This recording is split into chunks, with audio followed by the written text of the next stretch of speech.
இந்த நிகழ்ச்சியிலே கலந்து கொண்டிருக்கக்கூடிய சகோதரிகளே, சகோதரர்களே, உங்கள் அத்தனை பேருக்கும் என்னுடைய வணக்கத்தை, வாழ்த்துக்களை தெரிவித்துக் கொள்கிறேன். நம்முடைய முதலமைச்சர் அவர்கள் அண்ணன் தளபதி அவர்களுடைய பிறந்த நாளை ஒட்டி நடைபெற்றுக் கொண்டிருக்கக்கூடிய மகளிருக்கான இந்த நிகழ்ச்சியிலே கலந்து கொள்வதிலே மற்றற்ற மகிழ்ச்சியும் பெருமையும் அடைந்தேன். உங்களுக்கு எல்லாம் தெரியும், இந்த ஆட்சி நம்முடைய முதலமைச்சர் அண்ணன் தளபதி அவர்களுடைய திராவிட மாடல் ஆட்சி என்பது பலம் பெற வேண்டும் என்று பல்வேறு திட்டங்களை உருவாக்கி தந்து கொண்டிருக்கக்கூடிய ஆட்சி நம்முடைய ஆட்சி. இங்கே இருக்கக்கூடிய சகோதரிகள் தாங்கள் மட்டும் இல்லாமல் நம்முடைய முதலமைச்சராக இருந்த நம்முடைய தலைவர் கலைஞர் அவர்களுடைய ஆட்சியில் தான் மகளிருக்கான சுய உதவி குழுக்கள் தொடங்கப்பட்டது. அதே காலத்திலே பெண்கள் படிக்க வேண்டும் என்பதற்காக திருமண உதவி திட்டத்தை கொண்டு வந்தவர் தலைவர் கலைஞர் அவர்கள்.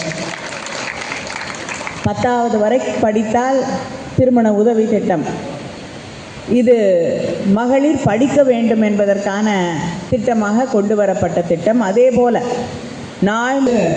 மகளிருடைய உடல் நலம் பாதிக்கப்பட்டு கொண்டிருந்த அந்த சூழலிலே கேஸ் ஸ்டவ் கொடுத்தவர் தலைவர் கலைஞர் அவர்கள்.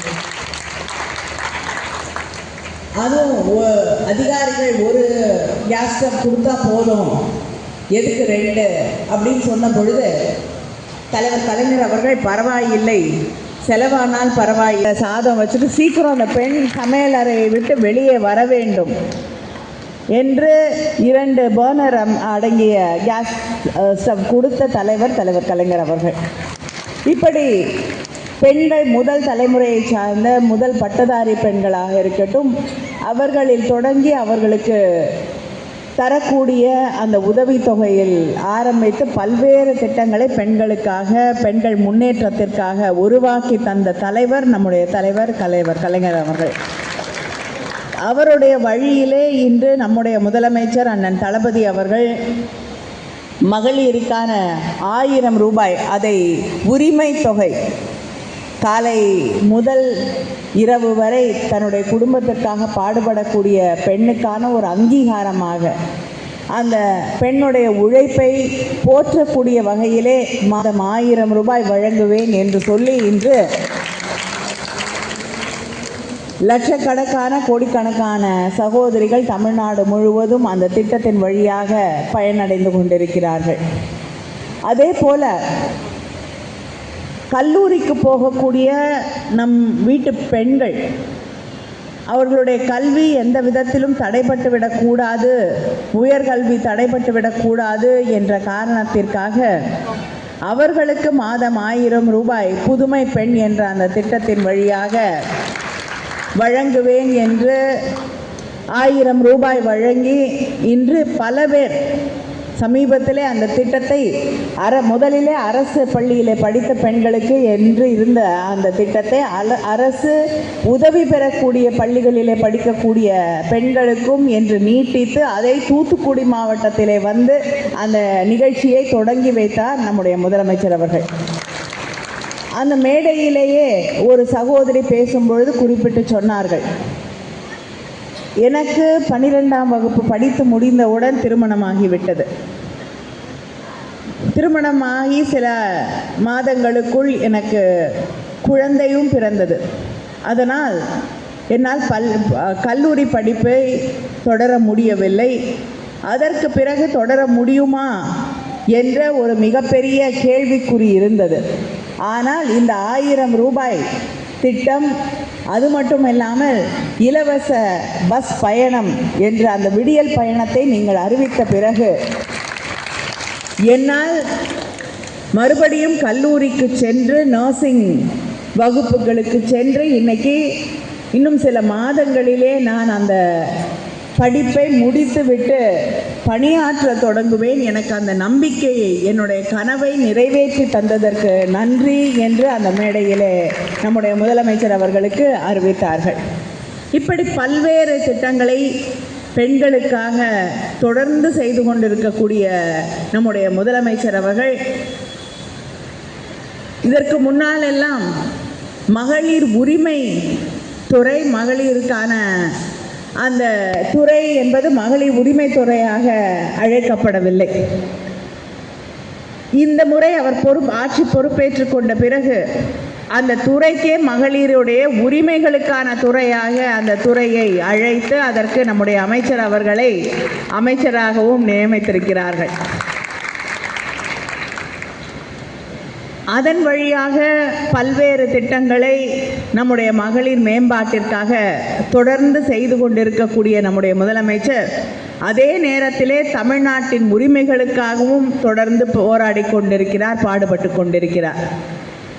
இங்கே இருக்கக்கூடிய சகோதரிகளுக்கு நன்றாக தெரியும்.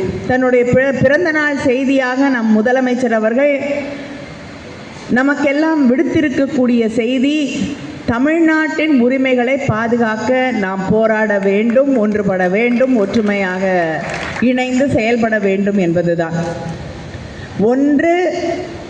ஒன்றியத்திலே இருக்கக்கூடிய பாஜக நம் மீது 3 மொழிகளை தொடர்ந்து திணிப்பதற்கான முயற்சிகளை செய்து கொண்டிருக்கிறது. கேட்டால் நீங்கள் நமக்கு தர வேண்டிய SSA இல்லை தர வேண்டிய பணத்தை ஒதுக்கீடு செய்ய மறுக்கிறீர்கள், புதிய கல்விக் கொள்கையிலே கையொப்பமிட்டால் தான் அதை தருவேன் என்கிறீர்கள், இது எந்த விதத்திலே நியாயம் என்று கேட்கும் பொழுது எல்லா மாநிலங்களும் அதில் கையொப்பம் விட்டது, தமிழ்நாடு மட்டும்தான் தனித்து நிற்கிறது, அதனால் நாங்கள் அந்த நிதியை தர முடியாது என்று அவர்கள் தெரிவிக்கிறார்கள். நான் கேட்கிறேன், தமிழ்நாடு எப்பொழுதுமே தனித்திருக்கக்கூடிய ஒரு மாநிலம் என்பதை நீங்கள் புரிந்து கொள்ள வேண்டும். இந்தி எதிர்ப்பு போராட்டம் மிகப்பெரிய அளவில் இன்று நம்முடைய முதலமைச்சர் அவர்கள் அந்த மும்மொழி கொள்கையை எதிர்த்து பேசும் பொழுது, மும்மொழி கொள்கை இருக்கக்கூடிய எத்தனையோ மாநிலங்களிலிருந்து தலைவர்களும் அங்கே இருக்கக்கூடிய மக்களும் அதை பாராட்டி நாங்களும் பாதிக்கப்பட்டிருக்கிறோம், எங்களுடைய மொழி ஹிந்தி திணிப்பால் அழிக்கப்பட்டிருக்கிறது, எங்களுடைய மொழியை இன்று பேசுவதற்கு யாரும் இல்லை, எங்களுடைய திரைப்படங்களை யாருமே எங்கள் மொழியில் இப்பொழுதெல்லாம் தயாரிப்பதே இல்லை, எங்களுடைய கலைகள் மடிந்து விட்டது, எங்களுடைய பிள்ளைகளுக்கு எங்கள் மொழி தெரியவில்லை என்று சொல்லக்கூடிய அளவிற்கு இந்த நாடே இன்று நம்முடைய முதலமைச்சர் அவர்களுடைய அந்த கருத்துகளுக்கு இணைந்து அவர்கள் பக்கபலமாக குரல் கொடுத்து கொண்டிருக்கிறார்கள். அப்படிப்பட்ட ஒரு சூழலிலே மற்ற எத்தனையோ மாநிலங்கள், எத்தனையோ மொழிகள் பாதிக்கப்பட்டிருக்கிறது. தமிழ்நாட்டை பாதிக்கப்பட விட மாட்டேன், தமிழ் மொழியை பாதுகாக்க வேண்டும் என்பதற்காக குரல் கொடுத்து கொண்டிருக்கக்கூடிய அரசு தமிழ்நாடு அரசு. அதே நேரத்தில் மக்கள் தொகை கணக்கெடுப்பின்படி தொகுதி மறுசீரமைப்பு செய்யப்பட்டார். மக்கள் தொகை எத்தனை பேர் இந்த நாட்டில் கடைசியாக 71க்கு பிறகு மக்கள் தொகை எடுக்கப்படவில்லை. இப்பொழுது கணக்கெடுப்பு எடுத்தாங்கன்னா தமிழ்நாடு, கேரளா போன்ற மாநிலங்களில் நம்ம மக்கள் தொகையை குறைச்சிருக்கோம். யார் வீட்டில் போய் கேட்டிங்கன்னாலும் ஒருத்தர் 2 பேர் வீட்டில் தவிர எல்லாருமே 2 பிள்ளைங்க 1 பிள்ளை அப்படின்னு தான் சொல்லுவாங்க. தமிழ்நாட்டில் நீங்கள் நிறைய பிள்ளைங்களை பெற்றுட்டா கூட கேட்பாங்க, ஏன் எப்படி படிக்க வைப்ப, எப்படி வளர்ப்ப இல்லையா? அதனால் பெரும்பாலான வீடுகளில் 2 குழந்தைங்களுக்கு மேலே இருக்கிறது கிடையாது. அப்படிப்பட்ட சூழலில் ஏன்னா பெண்களுடைய கல்வி உயர்ந்திருக்கிறது, மக்களுடைய வாழ்க்கை தரம் உயர்ந்திருக்கிறது, அவங்களுக்கு மருத்துவ வசதிகள் உயர்ந்திருக்கு, அதனால் குழந்தைகள் பெறக்கூடிய விகிதாச்சாரம் குறைந்திருக்கிறது. ஆனால் உத்தரப்பிரதேசம் போன்ற மாநிலங்களில் குழந்தைகள் பிறப்பது என்பது பீகார் போன்ற இடங்களில் குறைக்கவே இல்லை. அரசு அந்த திட்டத்தை செயல்படுத்தவே இல்லை. அவங்களுடைய மாநிலங்கள்லாம் அதிகப்படியாக ஆயிருக்கு. இப்போ மக்கள் தொகை கணக்கெடுப்பில் நம்ம கணக்கெடுத்து பார்த்து தொகுதியை பிரித்தோன்னா தமிழ்நாட்டுக்கு குறையும். யூபி, பீகார் போன்ற மாநிலங்களில் அதிகமாக கிடைக்கும். இப்போ 60 இருக்குன்னா அவங்களுக்கு 80-90 கூட கிடைக்கிறதுக்கு வாய்ப்பு இருக்குது. நமக்கு 39 இருக்குன்னா 9 குறையறதுக்கு ஆனால் சூழல் உருவாகிவிடும். இதைத்தான் நம்முடைய முதலமைச்சர் அதிகமாக போய் எண்ணிக்கையில் நாடாளுமன்றத்தில் 39 பேர் இருக்கோம், போய் போராடும் பொழுதே நம்முடைய கருத்துக்களுக்கு ஒன்றிய அரசாங்கம் செவிசாய்க்க மறுக்கிறது. நாளைக்கு நமக்கு 20 பேர் இருக்காங்க. தென்னிந்தியாவில் எல்லா மாநிலங்களையும் எம்பிக்கள் குறைஞ்சிட்டாங்கன்னு வச்சுக்கோங்க. இந்த பக்கம் தேர்தலுக்கே வந்து பிரச்சாரம் செய்கிறதுக்கு கூட வர வேண்டிய அவசியம் இல்லை. யூபியில், பீகாரில், மத்திய பிரதேஷில், ராஜஸ்தானு அவங்களுக்கு எந்தெந்த இடத்துல ஓட்டு போடுவாங்களோ அங்கேயே போய் பிரச்சாரம் செஞ்சு அங்கே இருக்கக்கூடிய மக்களுடைய கோரிக்கையை நிறைவேற்றினா போதும். நம்மளை பற்றி இப்போவே தமிழ் வளர்க்குறதுக்கு பணம் கொடுக்கறதில்ல, நம்ம பிள்ளைங்க படிக்கிறதுக்கு பணம் கொடுக்கறதில்ல, நமக்கு நியாயமாக வர வேண்டிய எந்த நிதியையும் ஒதுக்குவதில்லை. இப்படி நம்முடைய எம்பிக்கள் இன்னும் குறைஞ்சிருச்சுன்னா நம்ம கண்டுக்க வேண்டிய அவசியமே இல்லாமல் போகக்கூடிய ஒரு சூழல் வந்துவிடக்கூடாதுங்கிறதுக்காக தான் நம்முடைய முதலமைச்சர் அவர்கள் இந்த தொகுதி பங்கீடு மறுசீரமைப்பு என்பதை பற்றி இன்று கூட அவங்க வந்து ஒரு அனைத்து கட்சி கூட்டத்தை கூட்டி அதை பற்றி விவாதிக்க வேண்டும் என்று சொல்லி அந்த ஒரு மிக முக்கியமான ஒரு கருத்தை இன்று நாடு முழுவதும் கொண்டு போய் சேர்த்திருக்கிறார்கள் பல முதல்வர்கள், பல தலைவர்கள். ஆமாம், இது ஒரு மிக முக்கியமான பிரச்சனை. இதற்கு நியாயம் கிடைக்க வேண்டும். மக்கள் தொகையை குறைத்திருக்கக்கூடிய மாநிலங்களுக்கு நியாயம் கிடைக்க வேண்டும். நம்முடைய உரிமைகள் எந்த காலத்திலையும் பாதிக்கப்படக்கூடாது என்று அவர்களும் நம்முடைய முதலமைச்சர் சொல்லுவதை ஏற்றுக்கொண்டிருக்கக்கூடிய சூழலை நம்முடைய முதலமைச்சர் அவர்கள் உருவாக்கி இருக்கிறார்கள். நான் இதை ஏன் இங்கே சொல்கிறேன் என்றால், இதனால் பாதிக்கப்படுவது இங்கே இருக்கக்கூடிய அத்தனை பேரும். தலைவர்கள் பார்த்துக்குவாங்க, முதலமைச்சர் பார்த்துக்குவாருன்னு இல்லை.